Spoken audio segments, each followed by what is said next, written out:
siang Bu Feli, apa kabarnya Bu? Baik, luar biasa Ibu. Mohon maaf mengganggu waktunya Ibu sebentar. Ini ada yang mau saya curhatin. Curhat apa nih Bu Feli? Jadi begini Bu, saya kok merasa ya siswa di kelas saya itu sepertinya kadang antusias, kadang enggak. Jadi tadi itu saya masuk di kelas, siswa saya itu ada yang tidur. Masalahnya yang siswa itu tidur enggak cuma satu, lebih 3 orang. Berarti hari ini Ibu ingin berdiskusi untuk membicarakan tentang masalah siswa yang kurang antusias dalam pelajaran ya Bu ya. Oke, kira-kira Ibu ingin dapat apa dari percakapan kita ini? Kalau bisa sih saya mau dapat hal apa saja yang bisa saya lakukan supaya siswa saya ini aktif di kelas, tidak lagi tidur-tiduran di kelas. Oke, berarti Ibu ingin supaya siswa Ibu itu lebih aktif ya. Oke, saya rasa Bu ini permasalahan tidak hanya dialami oleh Bu Feli ya. Pasti ini juga dialami oleh teman-teman guru yang lain.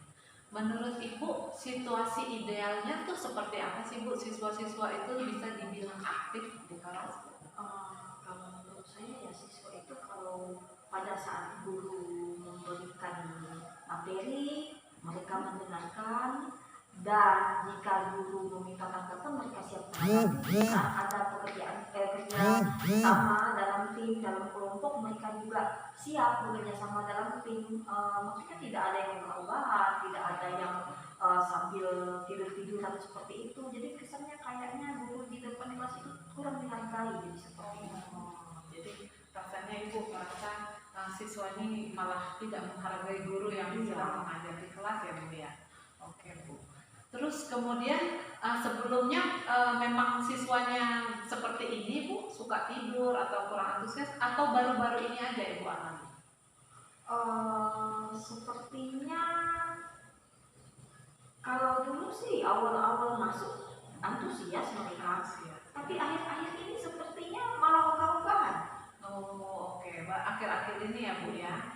Oke. Kemudian menurut Ibu dari bagaimana Ibu selama ini, bagaimana Ibu mencoba supaya membuat siswa ini lebih antusias lagi di kelas? Saya coba dengan banyak-banyak memberikan materi-materi yang menarik. Medianya juga saya coba pakai yang agak nibel-nibel IT lah. Medianya jadi iya, bisa biasanya saya ambil dari YouTube, dari apa, tapi itu tadi lah Bu. Jadi anak-anak ini misalnya satu yang senang dengan video, tapi kan yang lain enggak. Ada yang tidak senang dengan media ini, tapi dia senang dengan media itu. Tapi sebaliknya, jadi seperti itu Bu yang saya alami. Jadi kita pernah coba medianya bervariasi, cuman pada saat kita memvariasikan media, ternyata anak yang tadinya antusias di media yang satu, begitu masuk ke media yang lain dia langsung down seperti itu. Saya mengerti Bu sekarang. Kira-kira Ibu dari skala 1 sampai 10 ya Bu ya, Ibu menilai usaha Ibu itu untuk membuat siswa lebih antusias kira-kira sudah berada di posisi berapa? 6,5 ya Bu ya.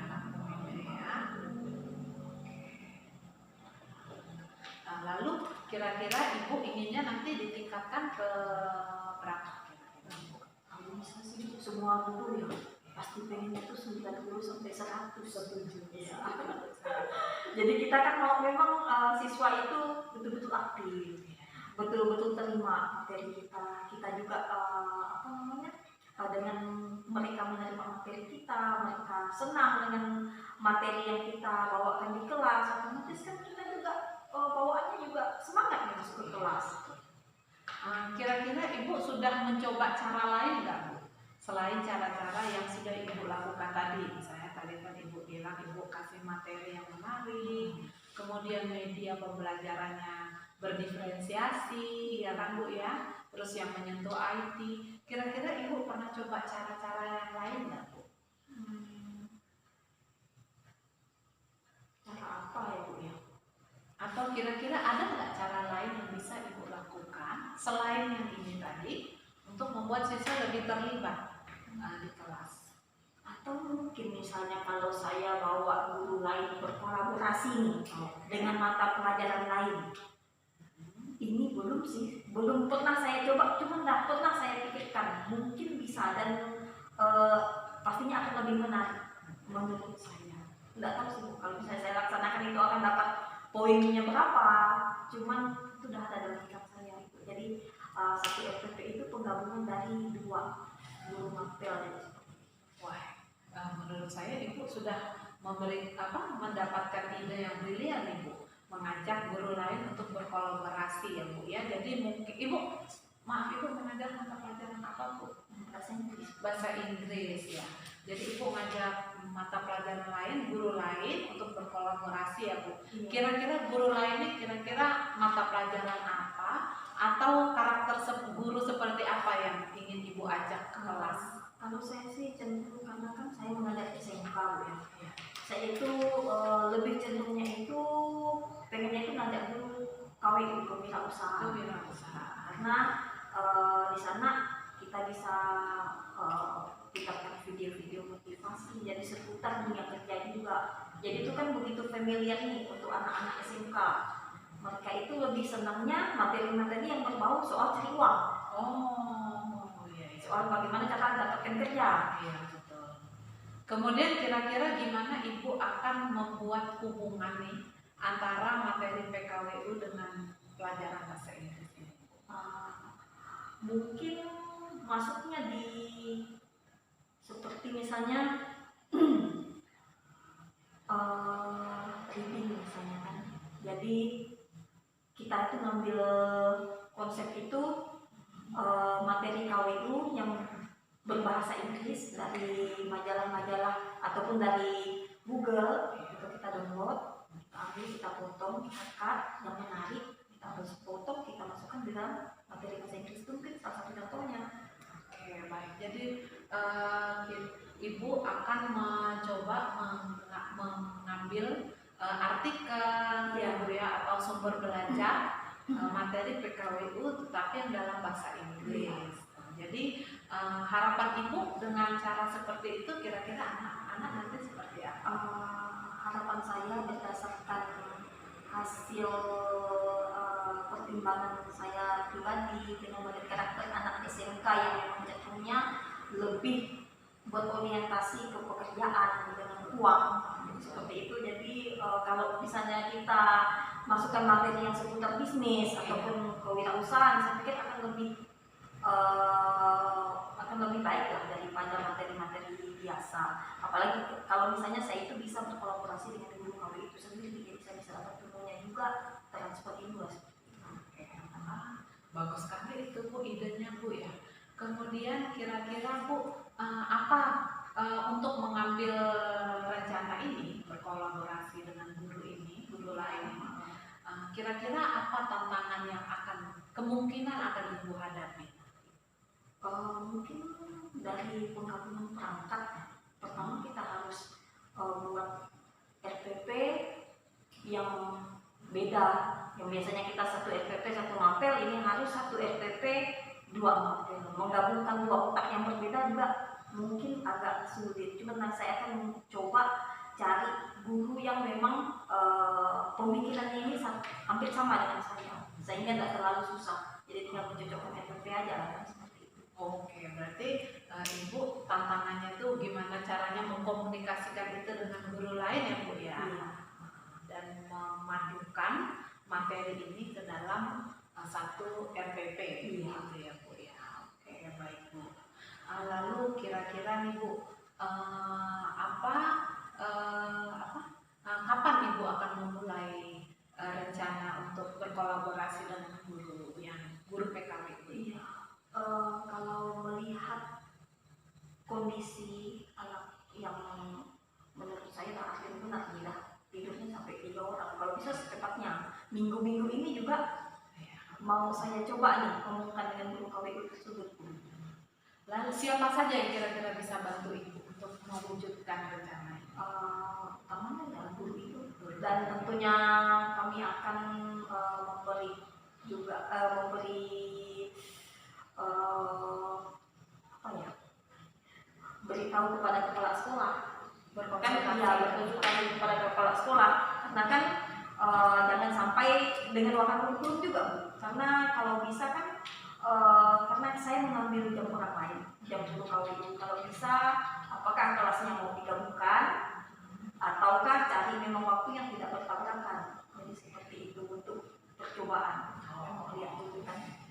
Langkah pertama nih Bu, berarti apa Bu yang akan Ibu ambil dalam waktu dekat ini? Ajak guru KWU ngobrol dulu ya untuk membuat rencana ini.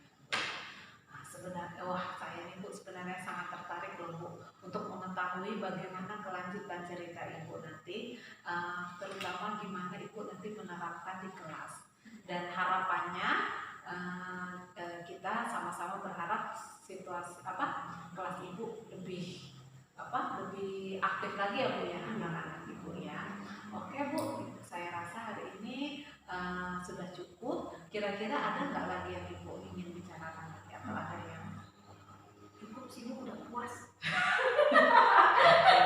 Awalnya tadi sebelumnya itu kan saya belum ada terpikir soal mau berkolaborasi kapan waktunya, tapi begitu ngobrol dengan Ibu, begitu sharing dengan Ibu, saya tuh baru terbuka pikiran saya, oh iya ini ternyata belum saya laksanakan loh, bisa untuk meningkatkan motivasi siswa juga ternyata. Terima kasih Bu ya. Sama-sama Bu, saya tunggu nanti Bu ya kelanjutan ceritanya Bu ya. Oke Bu. Terima kasih Bu. Baik Bu, ini dan ini saya sebagai observer di kegiatan coaching ini luar biasa mengalir seperti itu ya, benar-benar alami Bu. Melakukan coaching ini benar-benar permasalahannya baru ya Bu Feli ya, akhirnya dapat solusi juga dari kegiatan coaching. Saya melihat betapa seorang coach ini sudah melakukan semua prinsip coaching yang diperlukan, mulai dari menghadap penuh, Ibu benar-benar fokus menghadirkan diri Ibu untuk mendengarkan keluh kesah dari Bu Feli, kemudian Ibu mendengarkan segala sesuatu dari A sampai Z permasalahannya. Ibu juga sudah memberikan pertanyaan-pertanyaan berbobot menggunakan kata kunci dari yang disampaikan oleh Bu Feli, dan juga Ibu sudah mendengarkan dengan rasa. Dan memang saya lihat ini benar-benar luas ya, Bu Feli pun terlihat lega, sudah mencurahkan dan dapat solusi permasalahannya, dan alur ceritanya juga sudah jelas ya Bu. Nah kalau udah cocok banget nih kayaknya jadi coach nih, udah nampak tujuannya, ada identifikasinya, ada rencana aksi, kemudian sudah detail kayaknya Bu Feli sudah tahu apa yang akan dilakukan, dan tanggung jawabnya juga sudah nampak mempercayakan coaching kita siang hari ini. Terima kasih Bu, cukup sekian dari saya akhiri.